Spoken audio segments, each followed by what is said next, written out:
Welcome to this edition of Labor Vision. I'm Bob Delaney, Executive Director of the Institute for Labor Studies and Research.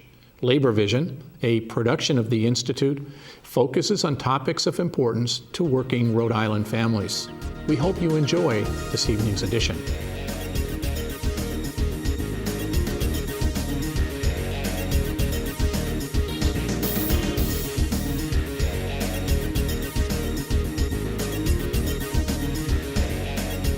Welcome to this edition of Labor Vision. My name is Jim Riley. I'll be your host tonight. There have been 2 studies completed in recent years evaluating the physical condition of Rhode Island schools. Both studies showed our schools to be crumbling and proved that an unhealthy and unsafe environment exists in almost all of our public schools. The talking stage is over, the doing stage has begun. One of the most key aspects of these projects is energy efficiency, and my 2 guests tonight are uniquely qualified to speak to that issue. They are Lisa Nelson, who is a founding member of Fix Our Schools Now, the coalition that's making a lot of noise and has really brought this to the forefront. And also Jerry Drummond, who is the lead energy efficient representative for National Grid regarding state and municipal building. And I'm sure that keeps you very busy, my friend. Yes, it does. So, Jerry, how does National Grid fit into this discussion of school building repairs? So I first have to disclose I'm speaking as a private citizen, a taxpayer in the state. I've been working with public schools for years. I am an employee of National Grid, and I work exclusively with our municipal and state buildings, focused mostly on the schools. We look at energy efficiency as an investment in our public schools that returns over and over again. You make an initial investment, and those investments pay for themselves out of energy savings. So we look at energy efficiency, and using ratepayer money, we reward those customers by buying down their net cost, and they enjoying the energy savings over time through the investment of that period. And it's important to mention, Jim, that energy efficiency isn't a luxury. Having energy efficient buildings and schools specifically isn't something that we should consider too expensive or something that is an extra added fun thing. These are crucial investments that we're going to do in our public schools. They should be part of the conversation when we're looking to have new construction or significant renovation projects on these buildings. If we're going to make this once in a generation investment into these buildings, we have to do it correctly.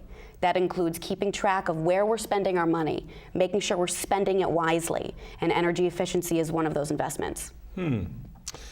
And why is the energy efficiency so important? I know we talk about the problems in schools, what we have existing now. We've got lead paint, we've got mold, we've got bad water, we've got health and safety problems. But the energy efficiency aspect of it, I know that we've done a couple of schools in Rhode Island with it that really, I mean, the lighting is such and the air movement is such, so it really has a lot to it. But why is that energy efficiency so important? I mean, for the education, I suppose, but can you speak to that? Sure. Generally, energy efficiency saves money, and it improves the actual indoor environments. It allows the learning environments in these buildings to improve, to get better for the students. There's a lot of stakeholders involved in this. I mean, I really have to compliment the governor, treasurer, the whole Rhode Island task force for looking at this and putting this plan together. But I was at the Office of Energy Resources today. It was with the Rhode Island Department of Education today. And there are a lot of stakeholders involved in this. Energy efficiency is really important for this, because if you look at some of the things we're doing, we are improving the lighting. So that can impact test scores. It affects the environment that the students and staff are working in. These are schools, after all. The curriculum is designed to improve the students' education. And by having the right learning environment, the right amount of light, the right amount of ventilation, the right temperature, we can help improve test scores as well as save taxpayers money over time. So it's healthy for the teachers, it's healthy for the students, it's healthy for support staff. We've got custodians, we've got lunch people, we've got a lot besides just the students that are, and even the parents who spend a lot of time in our schools as well. Well, let's talk about engineering. We have a report from Jacobs Engineering who looked at the conditions of our schools and our school buildings and made recommendations to improve them. So how can we help with these recommendations? The Jacobs report, so there's about $2.2 billion necessary to make all of the improvements, if you read the Jacobs. In all the engineering- schools? In all of the 307 public schools in the Was state this of the Rhode. second report that the governor had petitioned for? This was the first one. The initial one a few years ago was self-reported. So districts and superintendents reported on their buildings in their districts themselves, but the governor wanted a third party to look into the buildings. Yeah, so Jacobs Engineering took a look, didn't like what they saw. How can we help them? Right, and this, again, Rhode Island Department of Education funded this program to help us understand what the conditions of our building was. And even though we have very hardworking maintenance directors and business managers and school superintendents and school committees, again, it really needs money. We need to make this one of a once-in-a-generation investment in our schools. I'm sorry, I need to stop. What was the question again? I know we can cut this out. Oh, no, we cut it out completely. Yeah. That's no problem at all. The report from the, Jacobs Engineering looked at the conditions of our schools, and they made recommendations, made some very, very serious recommendations. Wondering how we fix our schools now, how the folks at National Grid, how we can help to realize those goals and those recommendations. And there is an enormous list of recommendations for all the schools. National Grid would be involved in anything to do with energy efficiency or energy conservation. So the four key areas that I look at with our school customers as I meet with them on a monthly basis is first replacing all the heating systems in our public schools. All right, the average age of a public school is 62 years old in the state of Rhode Island. Most of those infrastructures are the original, or maybe they were replaced one time. So replacing the heating systems. The second is to provide additional ventilation in schools that are necessary and use heat recovery to save energy to heat the building, the air that's coming into the building. The third is to have a centralized system to control the heating systems, all the mechanical systems in the building.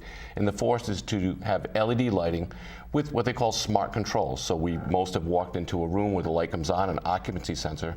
But in our schools, we have a lot of glass, and these systems actually lower the light levels of the power going to the lights to maintain the same amount of light at the desktop where the students are working. Because too much light is probably worse than too little light. We use reflective white paper and computer screens, and that has eye strain. Again, we look towards test scores of students. We want to be as successful as they can be. And Add anything to that? It's important to note that it's not just about the test scores too. Improving learning environments will allow students to learn more and learn better. It allows teachers to teach more and teach in a way that's efficient and helpful for them without them getting headaches from eye strain.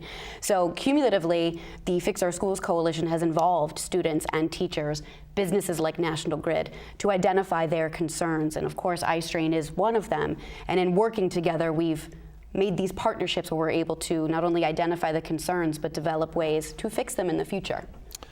I noticed that East Providence High School is one of the first schools that's going through a big change. I understand they're going to actually build a new school. So is all of this for new construction, or can existing buildings benefit as well? I think that's a great question, because most people want to focus on when we build a new building, we want to make it as energy efficient as possible. The National Grid has an assigned representative, her name is Kathy Arthur, that works with new construction folk, architects and design engineers and contractors, so that she can help design and build a very efficient new building. But if you look at the statistics of the 300 existing buildings we have, we probably only build 5 to 10 new schools per year.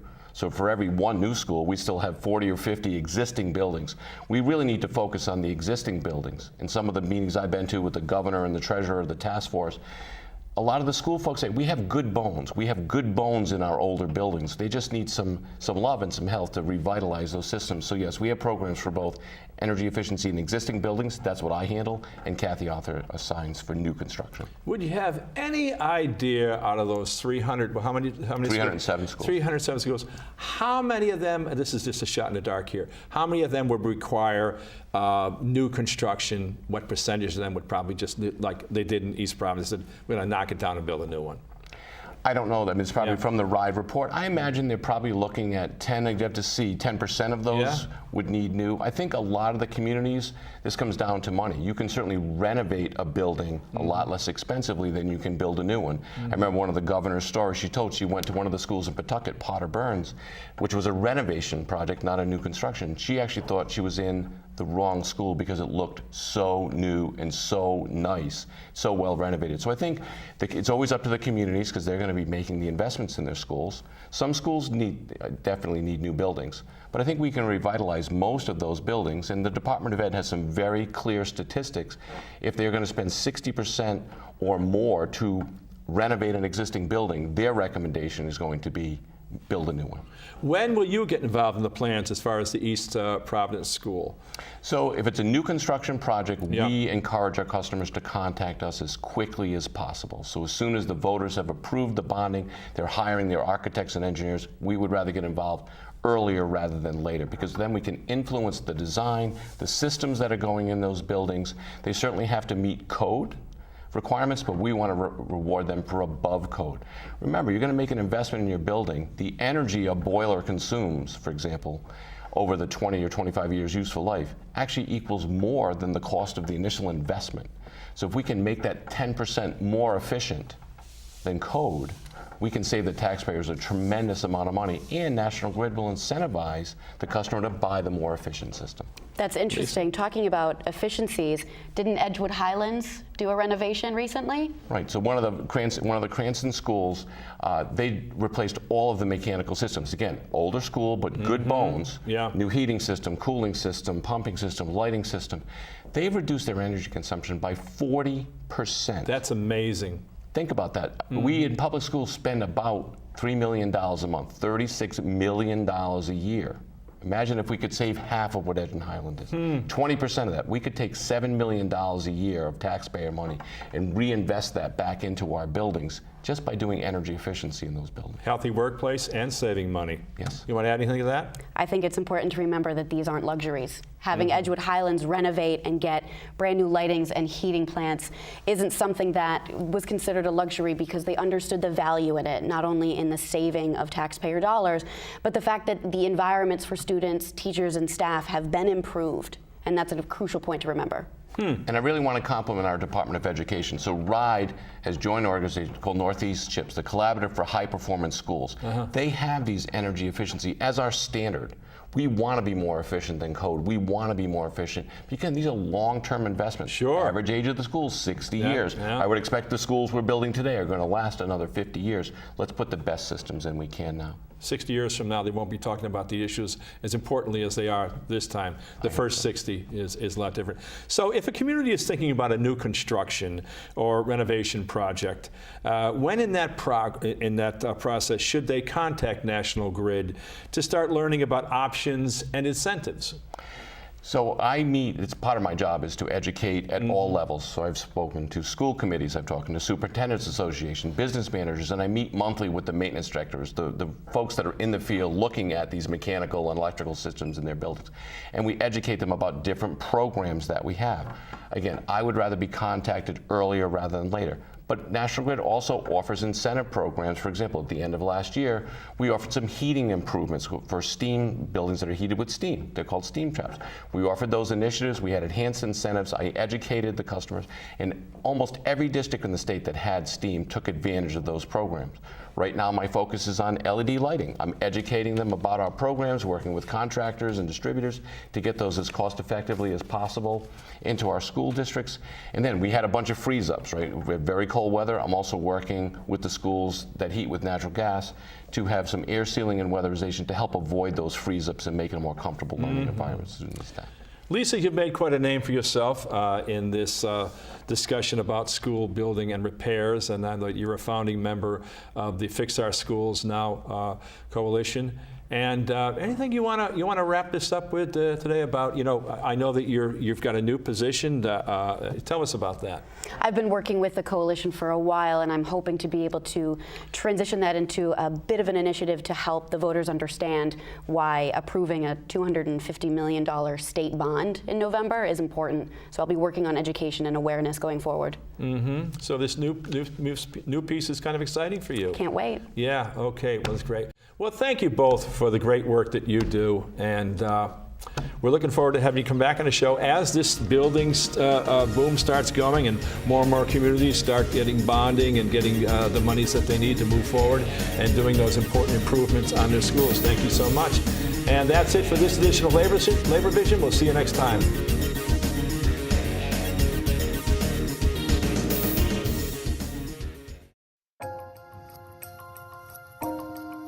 Now, the Great Depression in Chicago was worse for teachers.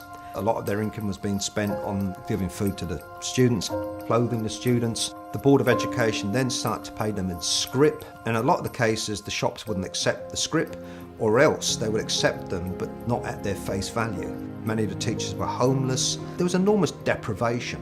The 5,000 teachers who paraded in protest along Chicago's Loop hadn't been paid for 11 months. Teachers marched out of the park, down Michigan Avenue, and headed towards the 5 major banks in Chicago. The teachers overthrew the desks, they threw ink on the walls, throwing their textbooks at police. So you had this unbelievable scene in downtown Chicago. And this is something that gets publicity nationally. These professionals, they're so desperate that they turn to these sort of measures. The mayor then calls together the banks, the Board of Education. The Board of Education starts to pay some of the money that teachers had been owed. And I think what the teachers learnt from that episode was that the only way they were going to basically succeed is through united action. It also highlights the precariousness of teachers' livelihoods and professions, and the necessity of having something solid they could rely on, something that gives them a voice, gives them respect, a contract. There are over 100 different teacher organizations. Each organization was given about 10 minutes by the superintendent of schools. We called it collective begging. No say in anything, including textbooks, curriculum. It was a fairly slim little document, as you can imagine, when the district is telling you what they're going to do for you. I mean, teachers were paid the same as people who were washing cars for a living. How could we get whatever we asked for because we were dealing with the Board of Education, and that just never happened. In New York City, what the UFT leadership did was to get everyone to agree to be in one union, because as long as there were many unions, they canceled each other out. People wanted unity, not initially, but because they knew without it, we would just have low salaries, no conditions. The UFT then strategized to get what once had only been the purview of industrial unions, the ability to collectively bargain. And although it was illegal, a strike was the only way to achieve that. John Theobald, the superintendent of schools, went on the radio the night before. He said, anyone going out on strike will be automatically fired. And when we did this, we had only 3,000 dues-paying members. No one went to sleep. What will happen if they don't come out? One teacher said, look, I had a family. I had mortgage payments. And he said, I got up in the middle of the night and I just went outside and walked around the block a few times to think as to what I should do. Well, he said, I finally made up my mind to support the strike. Come morning, over 5,000 teachers, members and non-members alike, walked picket lines in front of their schools. For many school teachers, that was the moment of truth, was actually picking up that sign. That was something they hadn't been called upon to do in their lives. Very proud to be out here with a picket sign. We feel we're working for better schools for our children, all of them. We got enough closings of schools that we had some power to negotiate, and we did. After teachers earned the right to collectively bargain, UFT won the election to become the bargaining agent. I'll remember it like it was just the other moment. January 10th, we went into 110 Livingston Street, which was where the Board of Education was. We're guided into this big room with mahogany tables and comfortable chairs. And for the first time, teachers, as professionals, were on one side equal to the other side, which was management. And that was like we reached heaven. After another strike to break resistance by administration, UFT signed a landmark collective bargaining agreement in 1962. It did break new ground in terms of what a contract should include. you begin to affect the direction of education itself. Here, the elementary school committee meets to discuss its special problems.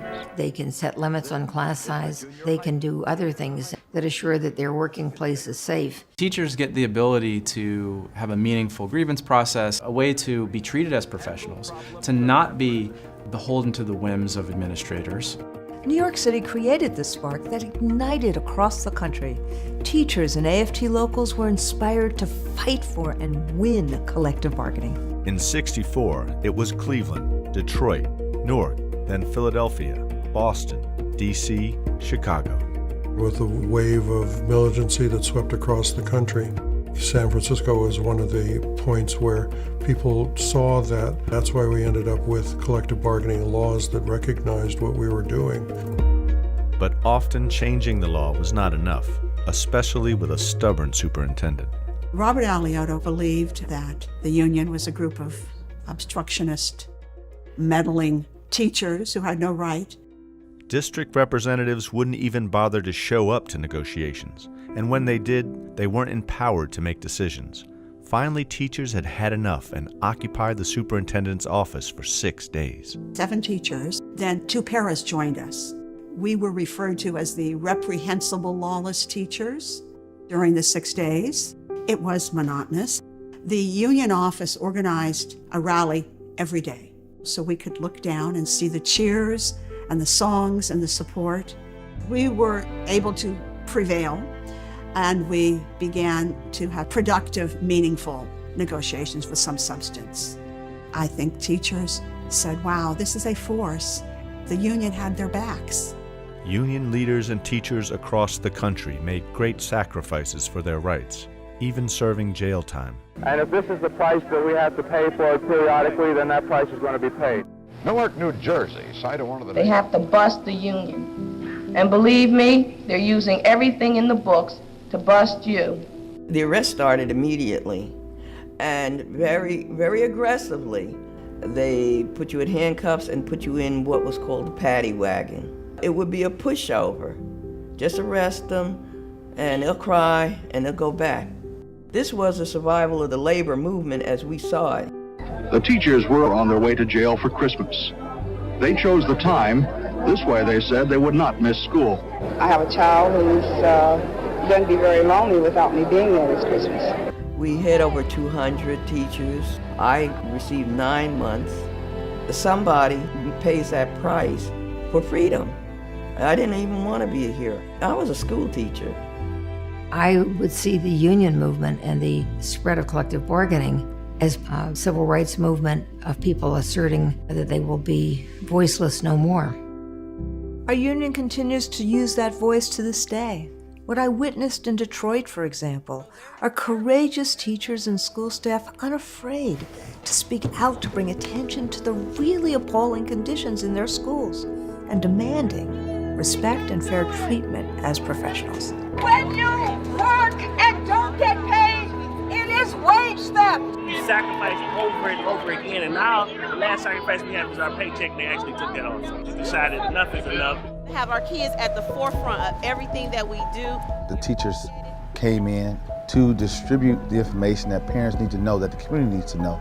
State of Michigan was supposed to come in here to make things better. They've come in and made things worse. No different from why did they create that mess in Flint? We're seeing damage from the roof where it's raining and snowing, and it's created these large humps. Not be able to go to gym, and that's not right. And now they hate gym because they can't come in here. All they're limited to is walking the halls. There's steam coming up onto our playground. I do have the right to say my child and all of the other children in Detroit deserve better. It is time for us to stand up. It's time for us to fight back. With the union coming together and standing strong, the union can make all the difference for the teachers and for the kids. Who taught us to fight for our equal rights? Dr. Martin Luther King taught us that we should be treated how? We should be treated how all people are treated.